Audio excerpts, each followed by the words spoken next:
વિદ્યાર્થી મિત્રો, મારી યુટ્યુબ ચેનલમાં તમારું હાર્દિક સ્વાગત છે. આજે આપણે ધોરણ 11ની અંદર એકાઉન્ટ 2માં જોગવાઈ અને અનામતોનું આગળ વધીએ તો આપણે ગયા વિડીયોમાં અનામતના પ્રકાર જોઈ ગયા હતા. મહેસૂલી અનામત અને મૂડી અનામત બે પ્રકાર છે. એમાં મૂડી અનામતના 3 પ્રકાર બીજા છે: સામાન્ય અનામત, વિશિષ્ટ અનામત અને ગુપ્ત અનામત. તો એના વિશે આપણે હવે ચર્ચા કરીએ. તો મિત્રો, સામાન્ય અનામત કેને કહેવાય? તો ધંધાના વિકાસ અને આર્થિક સદ્ધરતા માટે તેમજ ધંધાના આકસ્મિક ખર્ચ કે જવાબદારી અદા કરવા માટે નફા નુકસાન ફાળવણી ખાતેથી જે રકમની ફાળવણી કરવામાં આવે તેને સામાન્ય અનામત કહેવાય છે. દાખલા તરીકે ડિવિડન્ડ વેચવા માટે, બોનસ શેર માટે વગેરે માટે. સામાન્ય અનામત ક્યાંથી ફાળવવામાં આવે છે? નફા નુકસાન ફાળવણી ખાતેથી ફાળવવામાં આવે છે અને એનો ઉપયોગ ડિવિડન્ડ વેચવા માટે અને બોનસ શેર માટે વગેરે માટે કરી શકાય છે. વિશિષ્ટ અનામત કોને કહેવામાં આવે છે? જ્યારે કોઈ ચોક્કસ હેતુ માટે મહેસૂલી અનામત નફા નુકસાન ફાળવણી ખાતેથી ઊભું કરવામાં આવે તો તેને વિશિષ્ટ અનામત કહેવાય છે. દાખલા તરીકે ડિવિડન્ડ, સમતુલા ભંડોળ, ડિબેન્ચર પરતનિધિ, રોકાણ વધઘટ ભંડોળ, કારીગર અકસ્માત વળતર ભંડોળ વગેરે, ચેકિંગ ફંડ વગેરે. આ બધા ભંડોળ છે એ વિશિષ્ટ અનામત કહેવામાં આવે છે, કારણ કે આ દરેક વખતે કરવું પડતું નથી. દાખલા તરીકે ડિબેન્ચરને પરત કરવા માટે, એની પરતનિધિ માટે રોકાણ ઊભું કરવું પડે. કારીગરો આપણે ત્યાં નોકરી કરતા હોય, અકસ્માતમાં ગુજરી જાય અથવા અપંગ થાય તો એના વળતર માટે આપણે એને વળતર આપવું પડે, તો એના માટે પણ જોગવાઈ અનામત ભંડોળમાંથી કરવામાં આવે છે. તો નફા નુકસાન ફાળવણી ખાતામાંથી કરવામાં આવે છે. તો મિત્રો, આવા જે ભંડોળ છે એને વિશિષ્ટ અનામત કહેવામાં આવે છે. એ રાખો કે ન રાખો એ ફરજિયાત નથી, પણ એક વિશિષ્ટ કાર્ય માટે આ ભંડોળ ઊભું કરવામાં આવે છે, માટે એને વિશિષ્ટ અનામત કહેવામાં આવે છે.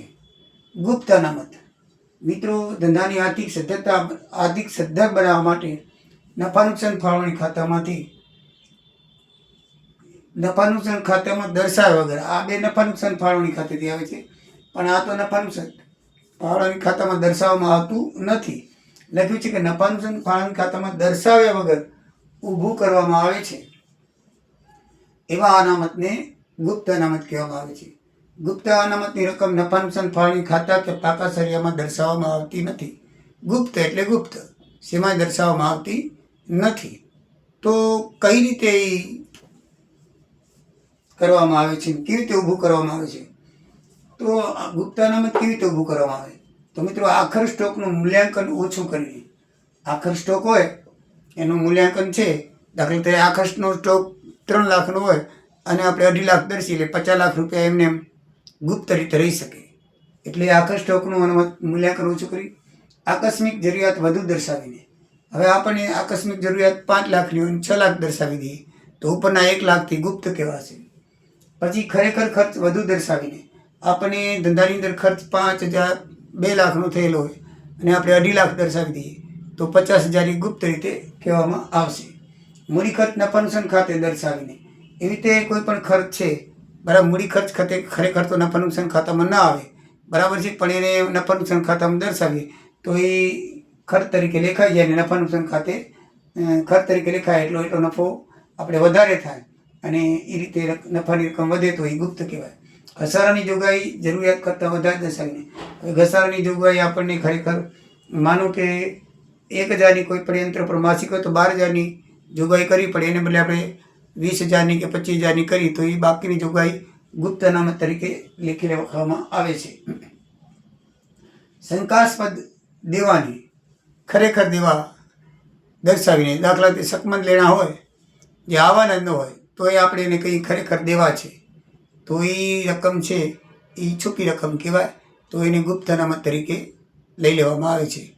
આ ગુપ્ત અનામત ખરેખર ધંધાકીય દ્રષ્ટિએ ડેન્જર છે, દર્શાવવું ન જોઈએ, કારણ કે કોઈ પણ હિસાબમાં એ આવતું નથી. એટલે ભવિષ્યમાં એની રકમ ક્યાંક બીજી જગ્યાએ ઉચાપત થાય અથવા બીજી જગ્યાએ વાપરી શકાય છે, પર્સનલ રીતે વાપરી શકાય છે. એટલે આ અનામત છે ને એ ધંધા માટે ડેન્જર છે, ખતરનાક છે, ખરેખર ઊભું કરવું જોઈએ નહીં.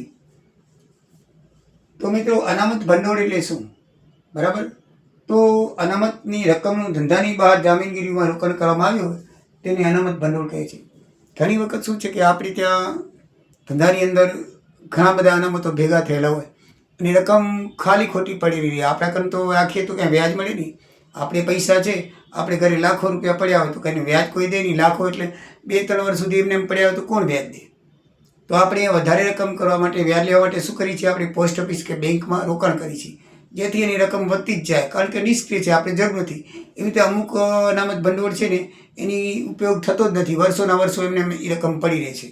એટલે કંપની વિચારે કે આ રકમ એમને પડી રહે છે, એના કરતાં તો આપણે કંઈક બેંકમાં કે પોસ્ટ ઓફિસમાં અથવા બીજા કોઈ શેર ભંડોળ, મ્યુચ્યુઅલ ફંડ છે એની અંદર કોઈ પણમાં રોકાણ કરીએ તો કંઈક એ ભંડોળની રકમ વધે અને આપણને લાભ પણ થાય.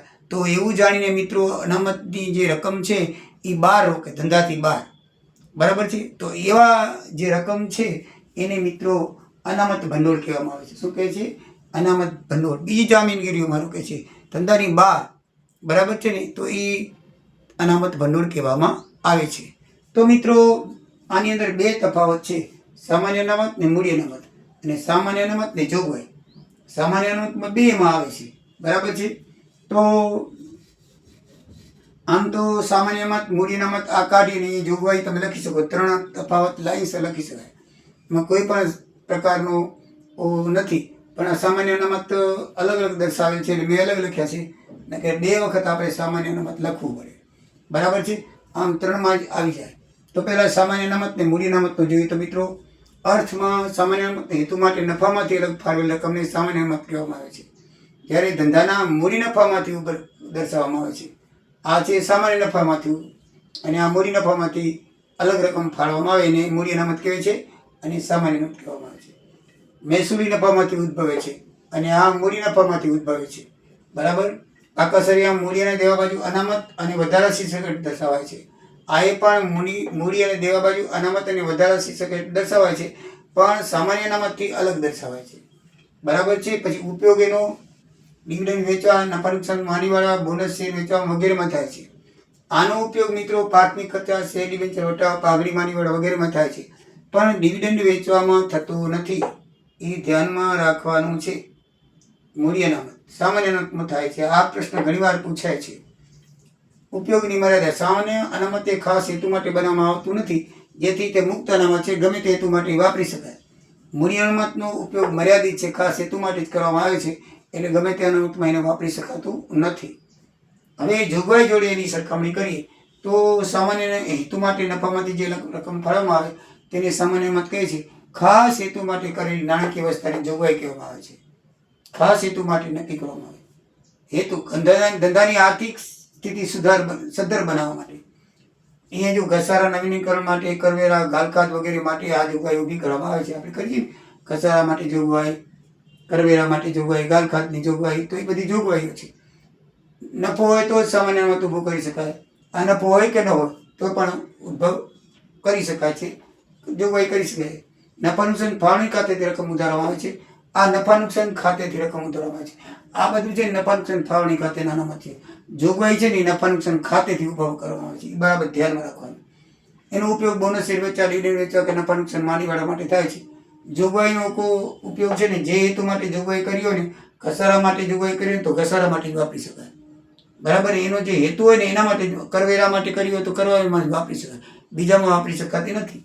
બરાબર છે. મૂડી અને દેવા બાજુ અનામત અને વધારા તરીકે દર્શાવાય છે. જ્યારે જોગવાઈ છે ને પહેલા મિલકતમાંથી બાદ કરાય છે, મિલકતના લેણામાંથી, અને પછી મૂડી અને અનામતને દેવામાંથી જોગવાઈ તરીકે મૂડી અને દેવા બાજુ દર્શાવવાનું છે. બંને બાજુ આવે.